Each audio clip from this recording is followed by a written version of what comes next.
Hey guys, today we're back with another video, and today we're going to be talking about the NBA Finals Game 1, Dallas versus Boston. And this Finals was a little surprising to me because I did guess Boston to make it out of the East, but I probably would have never expected the Mavericks to come out of the West. Boston is adding another piece for Game 1 who they've been missing in Kristaps Porzingis, and that'll help them a lot. It could provide more rim protection for the Celtics, and it could help guard Derek Lively and Daniel Gafford, two of the Mavericks' best bigs. Before Kristaps got injured, he was averaging 12.3 points, 5 rebounds, and 1.5 blocks, and also about 1.5 steals. He didn't shoot as efficient, only shooting 38.9% from the field, but he did shoot 40% from 3. He looked good from 3-point range, and he'll have to keep that up, but he really needs to improve on his field goal percentage and getting more rebounds, because if you're 7-2 and only averaging 5 rebounds, you need to average more.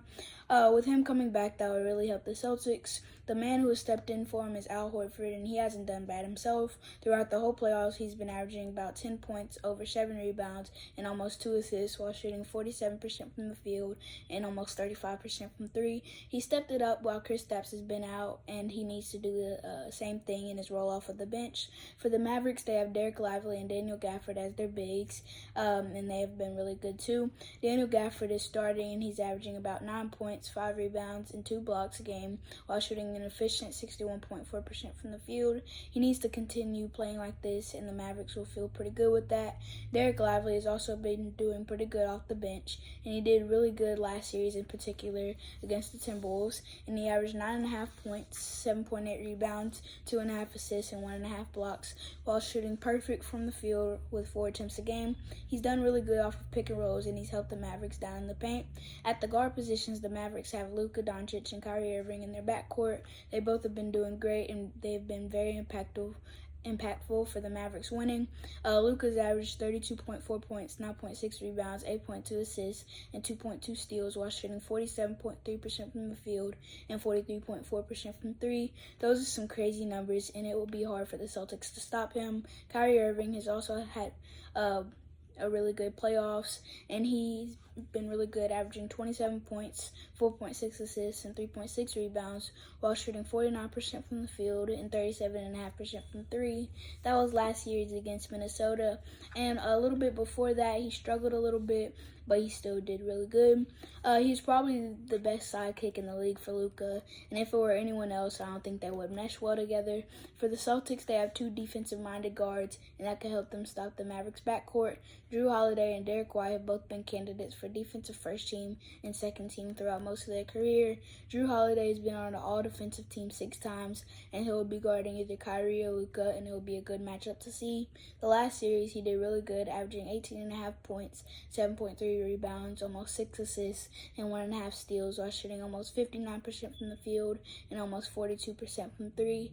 Those stats just show that he can be more to the Celtics than just really good defense. Derek White has done really good this postseason. He struggled with efficiencies these last couple series, but overall he's done pretty good. He's averaged about 18 points, 5 assists, 4 rebounds, and about a block and over a steal a game.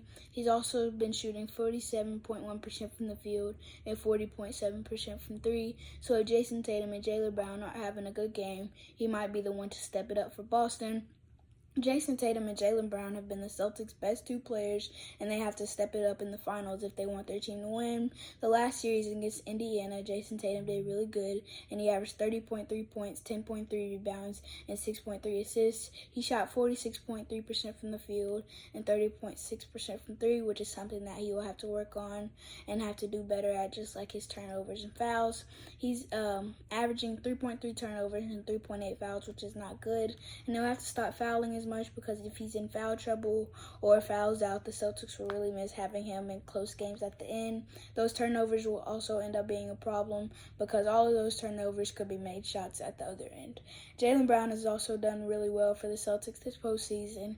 In last series, he averaged about 30 points, 5 rebounds, 3 assists, and 2 steals a game while shooting 1.7% from the field and 37% from three. He's probably the X factor for this series because if the Mavs put their best defender on Jason Tatum, that would mean Jaylen Brown has to step it up and be the best player for the series. Some of the Mavs' best defenders are at the forward positions, where the Celtics' two best players are. PJ Washington has stepped it up for the Mavericks in every big game at the end, and he's hit some big threes. And the Mavericks can count on him if it's close and their other stars to help them win. PJ Washington has been averaging 13.6 points, 6.7 rebounds, while shooting just over 43% from the field and 36.3% from three. He's also been playing really good defense, and that is especially what they need out of him this series. His efficiencies don't look the greatest, but he's done really well with the Mavericks.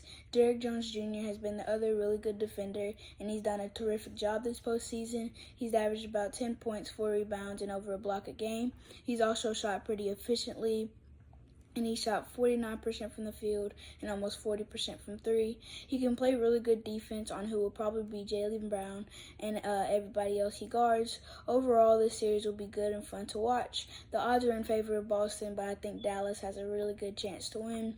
I think that they have more motivation to win. I think that that's who will come up on top this series and this game.